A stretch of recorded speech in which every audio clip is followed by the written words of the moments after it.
أعوذ بالله من الشيطان الرجيم بسم الله الرحمن الرحيم الحمد لله الصلاة والسلام على رسول الله ثم أما بعد السلام عليكم ورحمة الله وبركاته.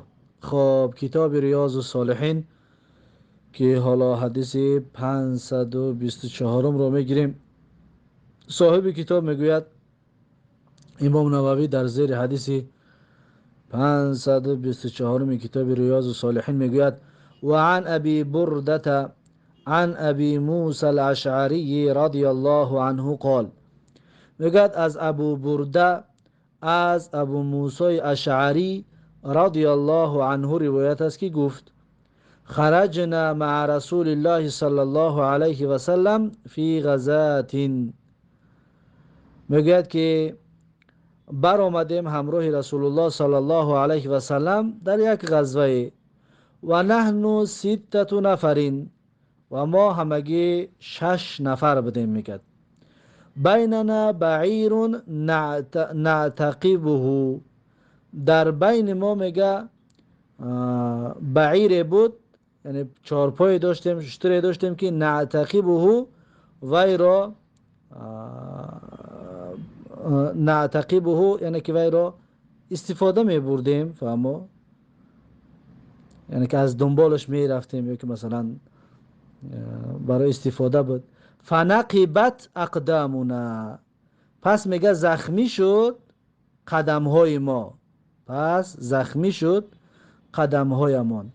و نقبت قدمی، و همچنین میگه زخمی شد قدم من، قدم من هم میگه همچنین زخمی شد.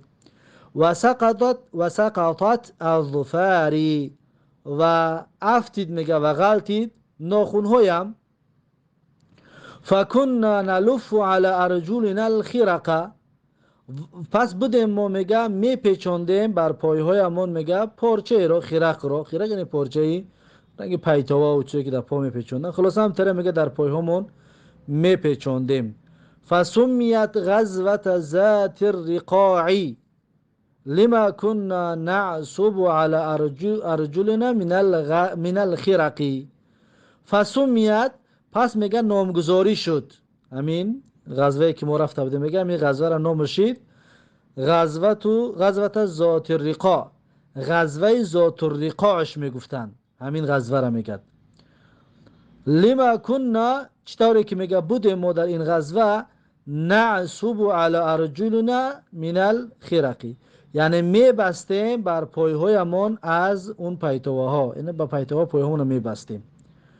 قال ابو برده، پس میگه ابو برده گفت فحدث ابو موسی بهذا الحديث، پس سخن گفت ابو موسی به این حدیث، به این سخن، یعنی این قصه را برای ما نقل کرد. ثم کره ذلك، پس میگه ناراحت شد از این، یعنی اول نقل کرد میگه یعنی حالت من همین طور بود، بعد میگه کره یعنی ناراحت شد، پشیمون شد. و قال، بعد میگه گفت که ما كنت اصنع بان اذكره، یعنی نبودم که انجام بدیم برای اینکه ذکر بکنم این را، یعنی که این کاری که من کردم برای بازگویی و برای تعریف کردن خودم نبود. بیان اذکره یعنی که در پیش کسی از این قصه بازگویی کنم و این قصه ما نقل کنم، یعنی که من، یعنی که مقصد ای ریا ترسیده که کارم ریا نشده باشد و از ثواب محروم نشوم. گفته ما کنت اصنع بیان اذکره، یعنی که این کار من انجام ندادم که در پیش دیگرها بازگویی کنم و دیگرها در نقلش کنم. قال، میگه گفت، قال گفت که کانه کره ان یکون شیئا من عمله افشاه، یعنی که راوی میگه کانه کره، به مثل این که میگه او دوست نداشت که، کریه نه دوست نداشت که ان یکون شیئا من عمله افشاه، یعنی که از جمله کارهایش باشد که این فاش کرد و فاش کردگی است این کار را، یعنی که خواست که ثواب شه بگیرد و ریاکاری نشود. برای همین خاطر میگن ناراحت شد از این قصه گفتهش، زیرا که در این عذاب خچم یک جای بود و از ریا ترسید. متفق علیه، حدیث متفق علیه است. بعد از این حدیث 525 و عن عمرو بن تغلب رضی الله عنه ان رسول الله صلی الله علیه و سلم اتي بمال او سبی فقسمه. میگه که از عمرو بن تغلب رضی الله عنه روایت است که ان رسول الله هر روز پیغمبر صلی الله علیه و سلم اتي بمال، یعنی داده شد مال را برای پیغمبر صلی الله علیه و سلم، او سبین، یا که اسیرار را برای پیغمبر آوردن دادن. فقسمه، پس پیغمبر صلی الله علیه و سلم تقسیم کرد اینها را، این چیزی که به دست پیغمبر رسید بر مردم تقسیمش کرد.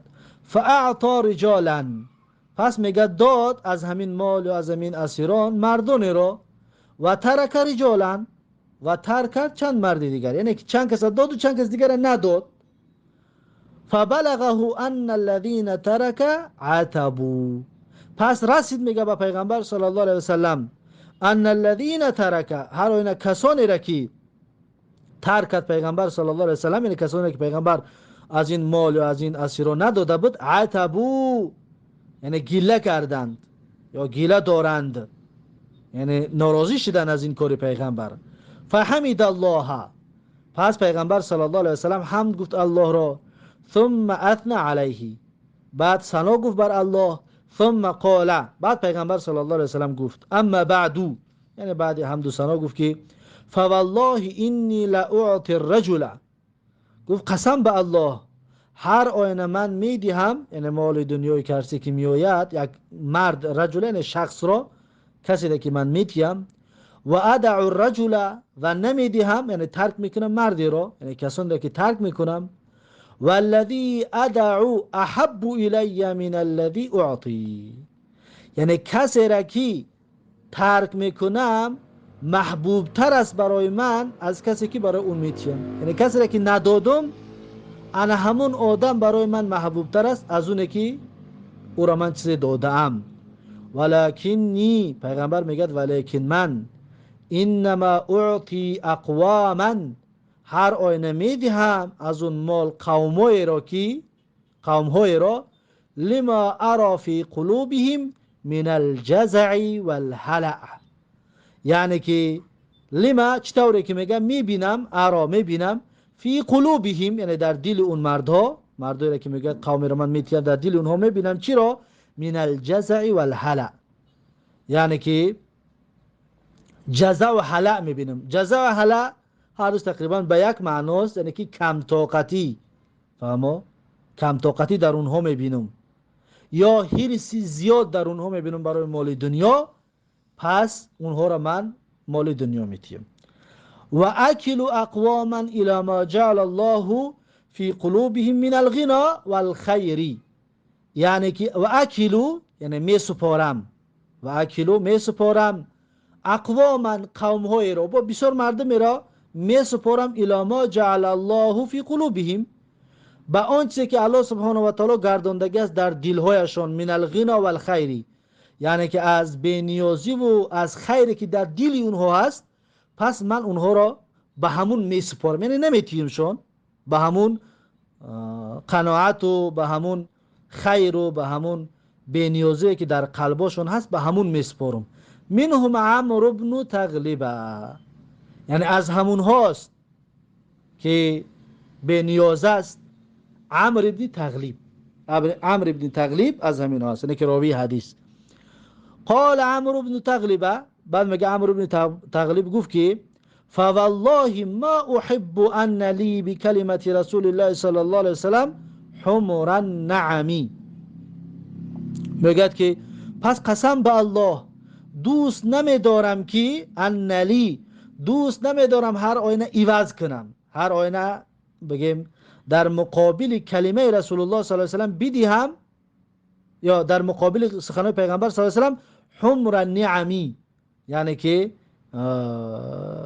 شتران سرخمو، یعنی شتران قیمت بها، یعنی ما احب دوست نمیدارم ان لی هر آینه عوض کنم من بی کلمت رسول الله صلی الله علیه وسلم، سخن رسول الله صلی الله علیه وسلم را حمر النعمی با شتران موی سرخ، با شتران موی سرخ، حتی نمیخواهم که عوض بکنم. یعنی که در نزد من این سخن رسول الله بسیار با ارزش است، بسیار با قدر و با ارزش است.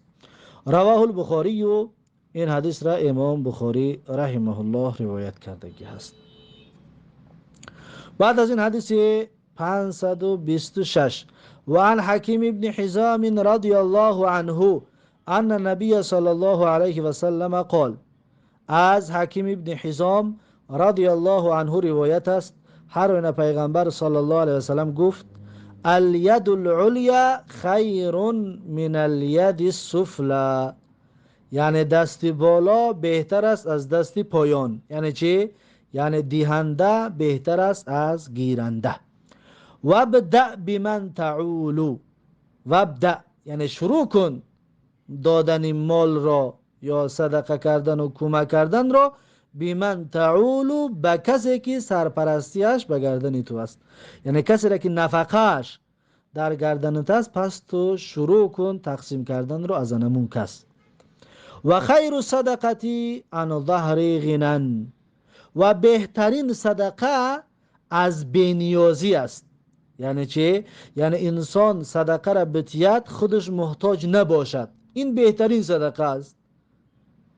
و از ظهر غنن یعنی که از بی احتیاجی و بینیازی انسان صدقه بتید.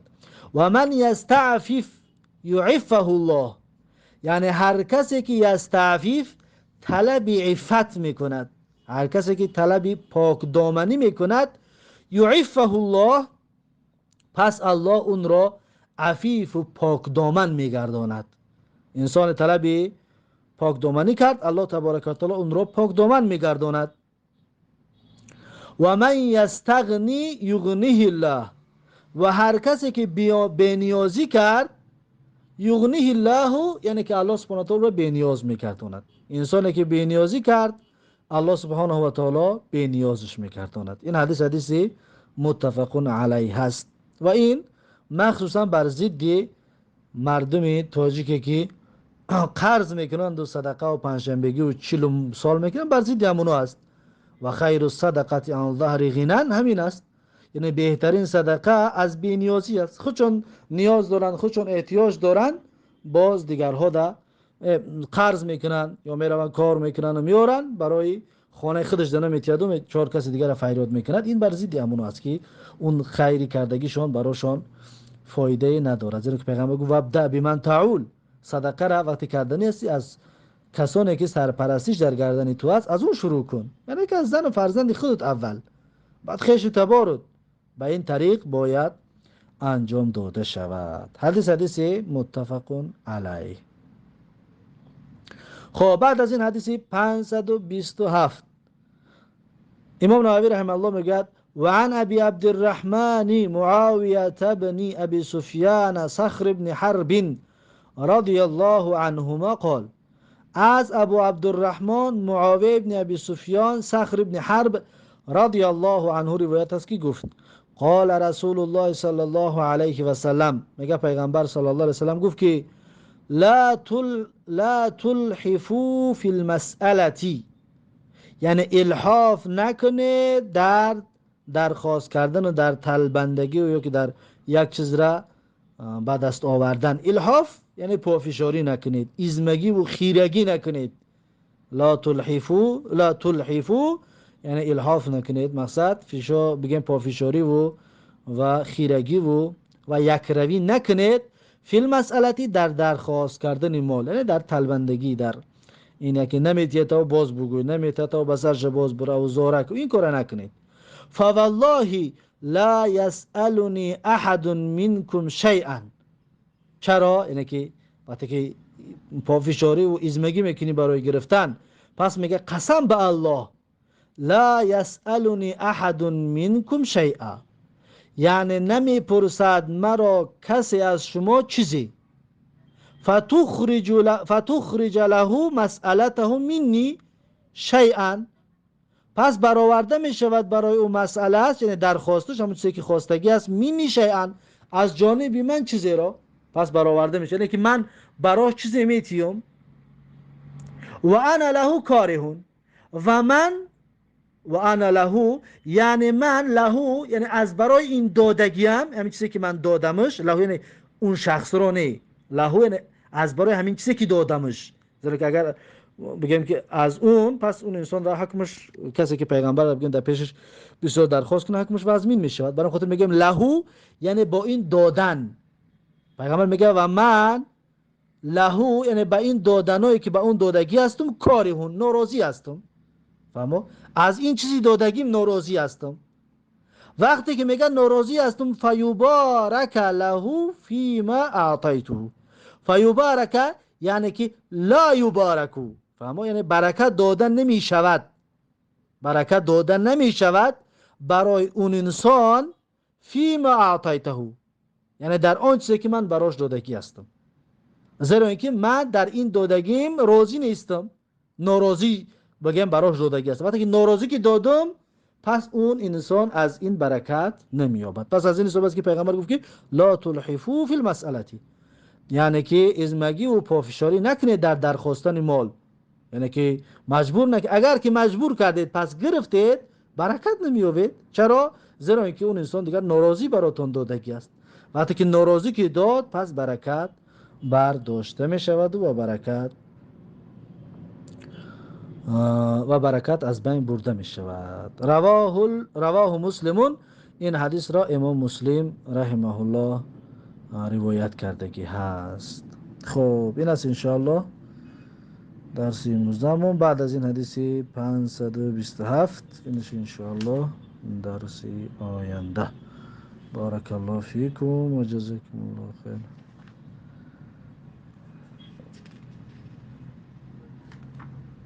17 دقیقه شده دیگه است انشاءالله. خب انشاءالله این درسی امروز. بارک الله فیکم.